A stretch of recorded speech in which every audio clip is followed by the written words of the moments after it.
record. All right. It looks like we're good to go. All right. Well, thanks everybody. I am standing in for our usual chair, Mark Boitano. So let's go ahead and have a roll call of folks who are on this meeting from the board. So all right. We have Paul. Here. Patrick. Present. Letha. Here. Kaz. I'm here. All right. Back to you, Paul. All right. First thing out of the chute is a approval of the agenda. And I need a motion to get that done. So move, Lisa. Second, Kaz. Great. I don't see anybody on the call from the public. Is anybody here who would like to offer public comments? Not that I'm aware of. Great. Okay. We will move forward beyond that. All right, oral report from Sandy. Can you share what's going on, Sandy? Yes. So we had our back to school professional development at the end of July, and it was very successful. Our board meeting was the week before the BTS. It was very successful. The teachers were very appreciative of the amount of time they had as teams to develop their team goals for the year and to work on their curriculum modifications and developing common custom assessments for teachers who are teaching the same course. There was a lot of work that was different this year for them, and we allowed a significant amount of time for them as teams to dig into that work, and they were very grateful for that. We're full, our enrollment is full. We're sort of in the same place that we've been the last several years with kids who said they were coming back who are not. 10-day was 2 days ago for us, 10-day drop, 10-day no-show. And so we're still balancing out, but we are basically full because we have a wait list. So we're just dealing with that enrollment stuff that always happens at the beginning of the year.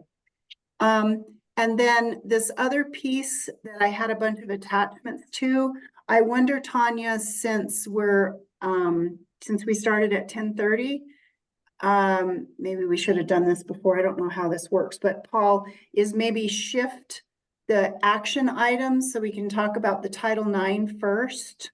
Yeah. Potentially, or the financial and then the Title IX, the things that need approval while you have a quorum.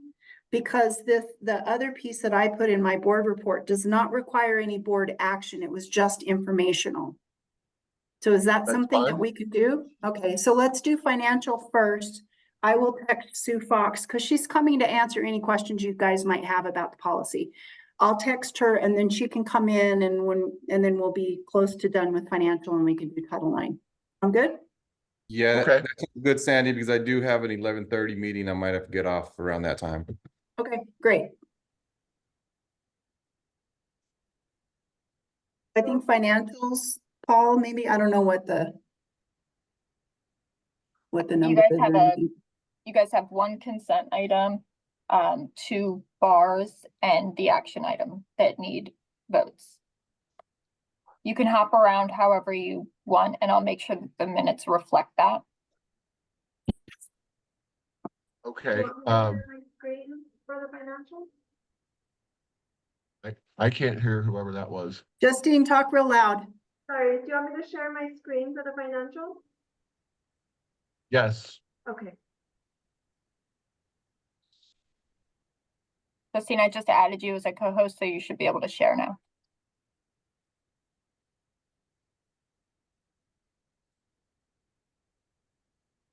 All right, so we went over the financials in the financial committee meeting.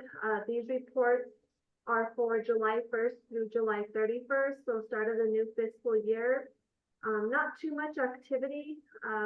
We did receive all of our RFRs from last fiscal year. We in July and some in August.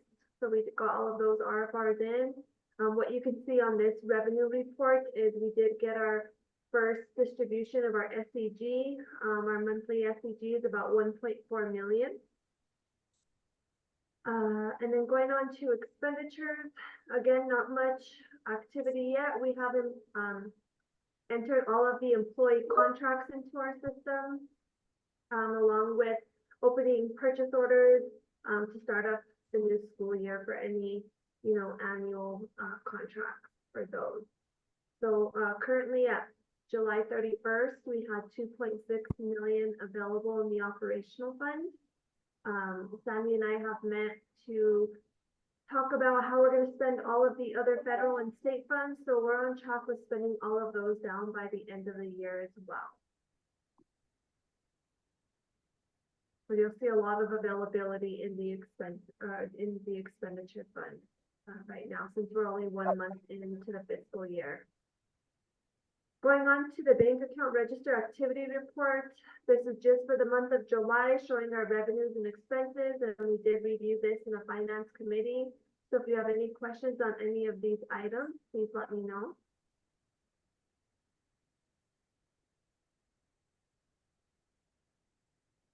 And you'll see a lot of employees' names.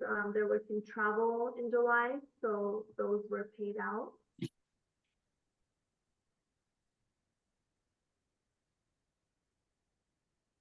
And then the issued purchase orders report, just an informational report showing what open POs the school currently has.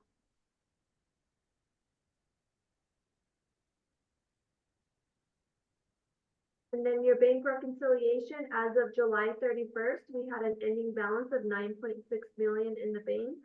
We still had outstanding checks, not yet cashed, at 120,000. And then in the savings account, we have 3,000. And then the list of outstanding checks, which are mostly ISP payments. And then we did a check run at the end of July, which that's the reason for those not yet being cashed yet. Do you have any questions on these reports? Any questions for Justine? All right, seeing none. All right, I'll go into the bars. I'm sorry, to make sure. All right. Bar number 1, this is a transfer bar for the Title I Comprehensive Support and Improvement Grant. We currently had it budgeted in professional development, so we're moving that budget out, and we will be paying a couple of teachers' salaries out of this grant. And Justine, let me interject a bit and just say a little bit about what we're doing. So this money comes to us because we have a CSI grad designation. So any schools that have a designation of CSI or MRI get money. And we got 51,000 last year, which was the last year of that allocation for the state. We got 105,000 this year in a new cycle from PED. And we have, and I talked about this earlier, we have created 2 new positions that specifically are supporting our kids who are struggling. So we have a senior support person and a 9th through 11th grade support person as an additional to the supports that we have. And we're paying for parts of their salary out of this money. So that's what this is for.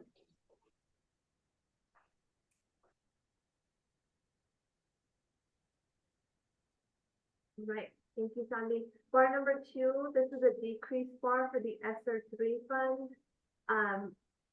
The PED sent us carryover of what we have carried over. We have until September 30th to spend these funds for ESSER 3. And then we submit, I think RFRs are due in October. So currently we have budgeted 43,000. I think I over projected on the budget for that by $841. So the true budget for ESSER 3 and what we have to spend is $42,690. And again, we've been using the bulk of the ARP ESSER money for staffing with the plan that those staff positions are sustainable this year without that money. And this is just the last of that money that will pay for part of those salaries for people we've already been paying for that we had already budgeted for them in operational. So we're not going to be in a position where we're going to need to find money because we're using the last of this ARP for that. So that's what this is doing to expend the last of the ARP money.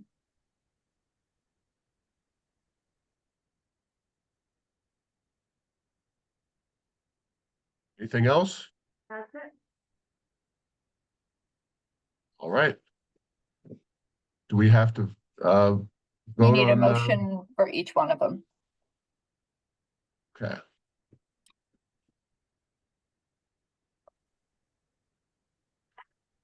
Let's see. So, motion to approve, do I have to read this entire number or what can I, No, how you can I? You can just say the first bar. Okay, motion to approve the first bar. So Can I moved. get a- Second, Kaz. So motion by Letha, second by Kaz. And any objections? So moved, or bars adopted. And second bar, can I get a motion to approve that one? So moved, Kaz. Second, Letha. All right. Motion by Kaz, second by Letha. Any objections? And second bar has been approved. Right. And All right. Pat, Paul, I believe Sue Fox is on the call. So if you want to move down to the action items, we can go through that for the Title IX policies. Great. Let's move down the agenda to learn more from Sue about Title IX. And there is going to be a motion on this issue during this meeting, correct? Correct. Yes. All right. Wonderful. Sue, how are you doing? Hey, Paul, how are you? I'm doing fine. Good, Thanks good. for coming on. Been a while. Yeah. And Letha, I don't know if you know who Sue is, but Sue Fox is our attorney. I She's do been around know forever. now because I questioned that cost at the finance meeting. So no offense, Sue. I'm sure you earn your month. I just wanted to know. No, I'm glad, of course, bring up all questions at the finance meeting. All right, well, thanks, everybody. I'm sure you all have heard in the news percolating over the last few months that in April of 2024, the Federal Department of Education promulgated a series of new regulations implementing Title IX. In 2020, the Trump administration had, well, actually, it would have been, it was the Trump. Hey, Sue, really quickly, I shared an article with the group before you came on that 6 days ago, the Supreme Court of the United States put an indefinite hold on the implementation of this. Is that? No, only with, not for New Mexico, only with regard to the 20 states who had issued an injunction. So it upheld that injunction for those 20 states. New Mexico was not one of them, which is a bizarre situation, really, because now we've got the education department enforcing one set of regs for 30 states and another set for 20 states. So that's unfortunate. But the education department, I was reading online at least, indicates that it is going to go ahead and enforce these new regulations for those states in which there's not an injunction. So Interesting. Okay. Yeah, it is interesting. So we're required to have these in place as of August 1st. Now, in 2020, there's a older set of regulations. It's not hugely different from this set, but I guess there are enough significant differences that some states saw fit to think that they went too far. But anyway, the school has currently a Title IX policy and procedure in place that is in line with the 2020 regs, but this updates those. Basically, these new regs expand the definition of sex-based harassment to specifically include sex stereotyping, sex characteristics, pregnancy and related conditions. That's brand new. Sexual orientation and gender identity. Even since 2020, the Department of Education has taken the view and issued guidance to the effect that transgender, gender identity, sexual orientation would be viewed by the Department of Ed as covered under Title IX, but these new regs make that explicit. Okay, and I think that some of these things involving bathroom access, pronouns, etc., are the basis for some of these 20 states' objections to the Title IX regs, claiming that the Education Department has exceeded its statutory authority, etc. And the Supreme Court, as I said, is at least preliminarily indicated that those stays can be in place for those 20 schools.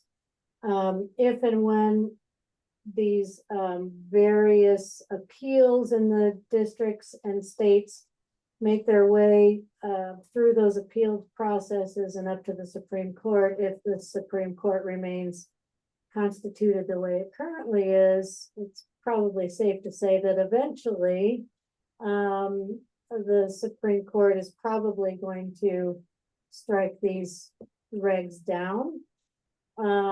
But maybe I'm just being pessimistic. There are some good things about these new regs, but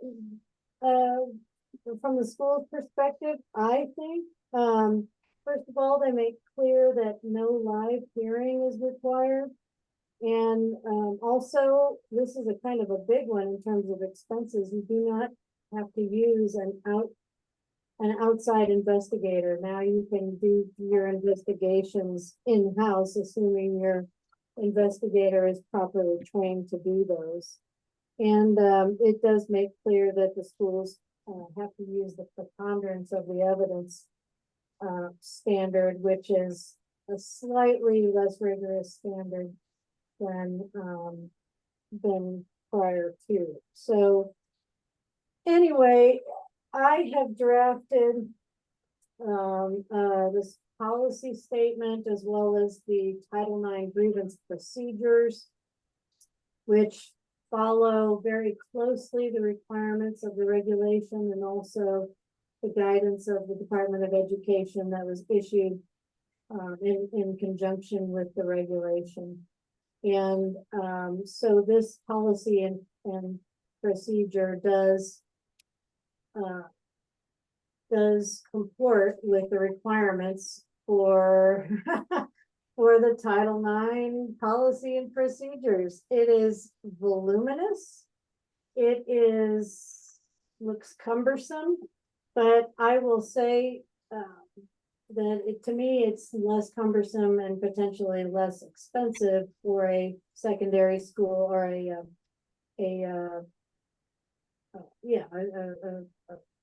school that's not a university or a college than it had been in 2020. So if anybody has any questions, I will try to answer them. It's kind of a legal thicket, but the school's required to have these in place and to follow them. And I think that as drafted, these provide a sufficient, maybe not terrific, but at least a sufficient roadmap for Sandy and staff to follow if and when you guys get a Title IX complaint. And if So- you notice in the attachments, the policy and the grievance, I left in yellow what is different so that you could see where things were added. There's pieces about training, there's contact information, there's pieces about the definition that Sue was talking about. So it was more clear to see what's different in here than what you guys approved whenever that was several years ago. So if the Supreme Court were to throw this all out, as you allude to, we might have to reverse course and re-adopt the old version. Is that Yes, but accurate? Okay. yeah, that'll take years to read. Sure, absolutely. Okay. Does everybody I feel? suppose if, if someone in New Mexico is successful in getting an injunction, but, these injunctions typically have been brought by the state attorney generals. And, politically, I don't think that's likely to happen, as long as we have a Democrat attorney general and administration here. All right, well, anybody have any questions for Sue before we have a vote on this? I'm good. Okay. All right, well, would somebody like to make a motion to adopt the new Title IX regulations? So moved. It would be the policy and procedure. And Right, grievance. the policies relating to the procedures, right? Yeah. So Patrick with the Motion? motion, Second, Kaz. has second. Any opposition? All right, the new policies relating to Title IX are approved. Thank you. Thank you very much, you Thank you, guys. Sue. Thanks, everybody. If there's Thanks, nothing else, Sue. Bye. okay, take Bye. care. Bye. So then I think, Paul, there's only two other things that we need to do today. One of them is the consent agenda approval, and then an update on the board retreat stuff. Okay. Because so, we can push the key metrics to next month. That's not a problem. The item number 8, we can push that to full metrics to September. all right. Who wants to, what's going on with the consent items? Do I just need to provide a motion on that, or is somebody Yep, going it's to? just the minutes. We just need a motion and a second. All right. Motion to approve the consent items. Can I get a motion on that? So moved, Kaz. Second, Letha. Motion from Kaz, second from Letha. Any opposition? All right, we've approved the consent items for the meeting. And I'm happy to talk about the retreat. Heather is actually at a dentist appointment, so she's unable to make it, but she let me know that everyone's overwhelmingly supported the December date and that planning is really just moving forward with that. Sandy, is there anything else that you wanted Nope, to? that was it. That was it. All right. Well, it Great. looks like we're good to go, and I will move the key metrics to the next agenda. Thank you. All right, well, so motion to adjourn. So moved, Letha. All right, Letha, thank you. Second, Patrick. All right. All right. Thanks, This everybody. meeting is adjourned. I really appreciate everyone making the time. I will see you on Boardable Video streaming next time. Very Bye, guys. exciting. Thank Have a you. good weekend. everybody. Bye-bye. Thank you. See you next week, Sandy. Bye. Okay, bye.